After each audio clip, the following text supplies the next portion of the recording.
चलिए एक बार फिर से हम यूपी की सियासत की बात करते हैं। ओवैसी साहब आए हुए हैं, हमने उनका परफॉर्मेंस बिहार में देखा, हमने उनका परफॉर्मेंस बंगाल में देखा, अब वो यूपी में आए हैं और इस ऐलान के साथ कि वो कह रहे हैं कि उत्तर प्रदेश में बहुत सारा जो अपराधियों के खिलाफ जो एक्शन होता है उसमें एक बड़ी तादाद मुसलमानों की है और अब वो मुसलमानों को उनका सियासी हक दिलाना चाहते हैं।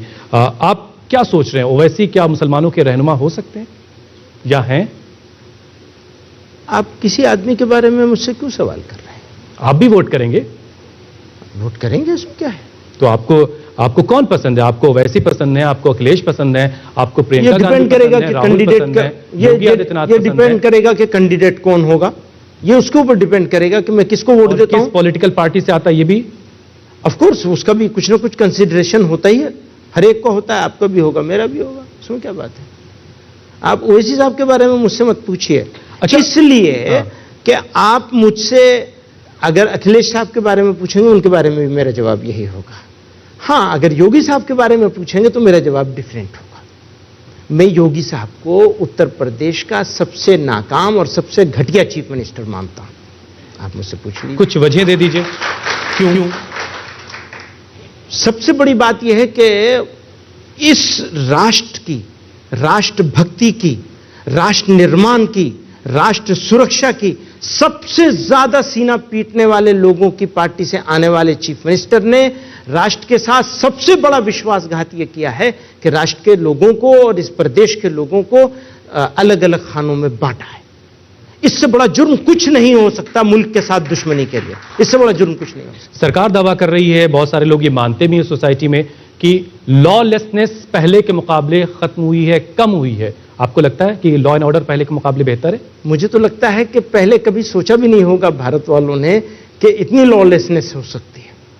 आप कह रहे हैं कि पहले से हर लिहाज से ताकत का इस्तेमाल किया जा रहा है अलग अलग तरीकों से।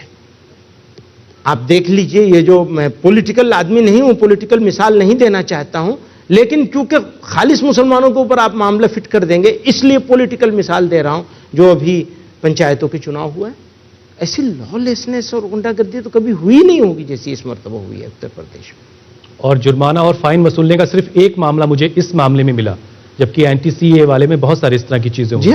तो इसके खिलाफ भी आपने कोई आवाज उठाई? आप गए योगी साहब से मुलाकात करने के लिए हुकूमत तक? वो इस काबिल कहां समझते हैं कि वो किसी ऐसे के साथ बैठ जाएंगे, मिल लेंगे? सवाल ही नहीं पैदा होता। तो कौन जाएगा?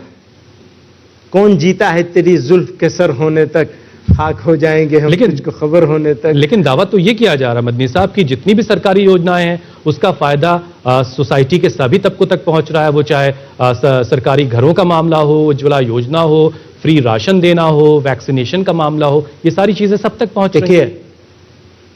वो दावे तो बहुत सारे कर रहे हैं वो, और दावों में झूठ ज्यादा है, सच्चाई तो शायद होगी ही नहीं। तो इस दावे को के ऊपर मैं क्या तबसरा करूंगा?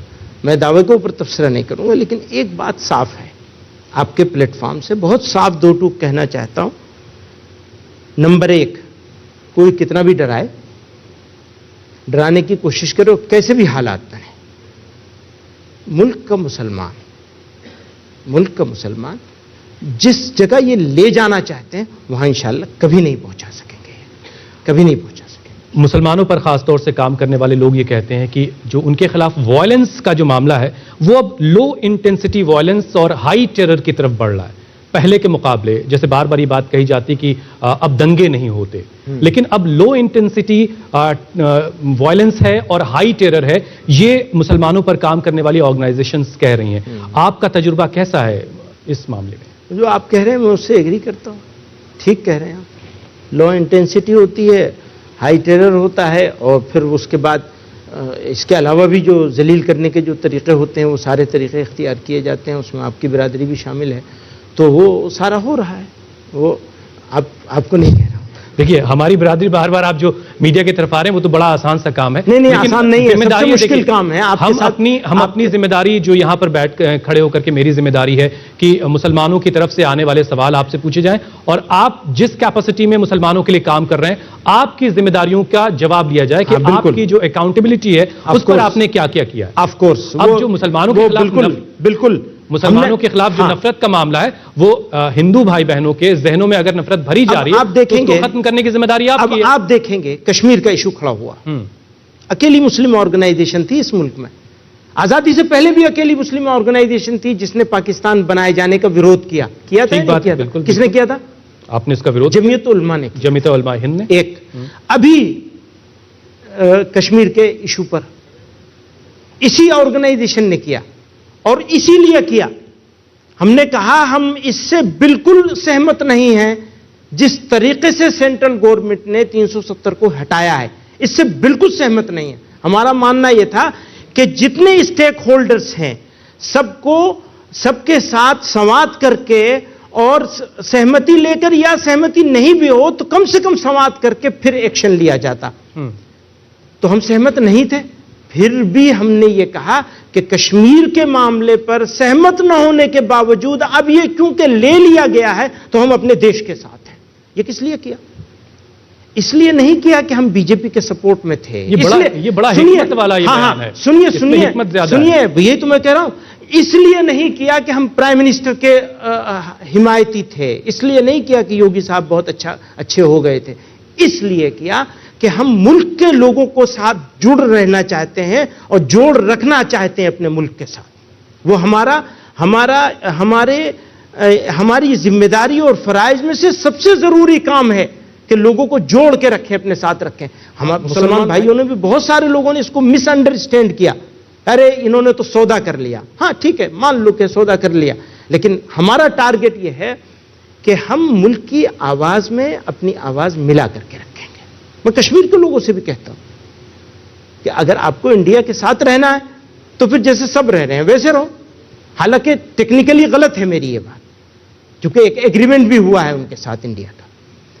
फिर दूसरी बात ये कहता हूं, अगर नहीं रहना है तो 370 क्या 380 भी मिल जाए तुम्हें, या 390 भी मिल जाए, या कुछ और भी मिल जाए, तो उसका तुम्हें क्या फायदा होगा, क्योंकि तुम्हें रहना नहीं है। तो इसलिए हमारा बिल्कुल क्लियर है, मुल्क में बसने वाले लोग, हम ख्याल लोग, बिरादरान वतन, उनके साथ मिल करके रहना है और मिल करके इस मुल्क के लिए लड़ना है और मुल्क को आगे बढ़ाना है। आप जिहाद की बात कर रहे थे, तो मैं कहता हूं जिहाद तो हमारे ऊपर फर्ज है भाई। हम कैसे कह सकते हैं हम जिहाद नहीं करेंगे? हां जी, हम जिहाद करेंगे। जिहाद हमारी जिम्मेदारी है, हमारे फराइज में से है। लेकिन आप इसको अच्छी तरह समझिए कि अगर अब्दुल हमीद और उस्मान, ब्रिगेडियर उस्मान अपनी जान दे रहे हैं तो वो उनका जिहाद है। नहीं तो अगर कोई समझ नहीं पा रहा है तो समझने वाले की कमी ज्यादा है या समझाने वाले की कमी ज्यादा है? देखिए, अब मैं तो आसानी से मान लूंगा ना, मेरी ही कमजोरी है, मैं मान लूंगा। आप तो इस कमजोरी को दुरुस्त किया जाएगा? कैसे दुरुस्त किया जाएगा? आपकी जरूरत है। हाँ, हम और आप मिल जाएंगे, आपकी बिरादरी भी हमारे साथ इसमें शामिल हो जाए कि हाँ, मुल्क की तामीर का सवाल है, मुल्क के बचाने का सवाल है, मुल्क में एक जो फिजा बनाई जा रही है उस फिजा को तोड़ने का सवाल है, मुल्क के में एक जो मुल्क की एक सेकंड लार्जेस्ट मेजोरिटी है उसको बेइज्जत, रुस्वा, ट्रेटर साबित करने की जो साजिश हो रही है, उस साजिश को, उस नापाक साजिश को तोड़ने का सवाल है, मुल्क को बचाने का सवाल है। आप ये तय कर ले और आपकी बिरादरी तय कर ले तो फिर ये मसला आसानी से हल हो जाएगा।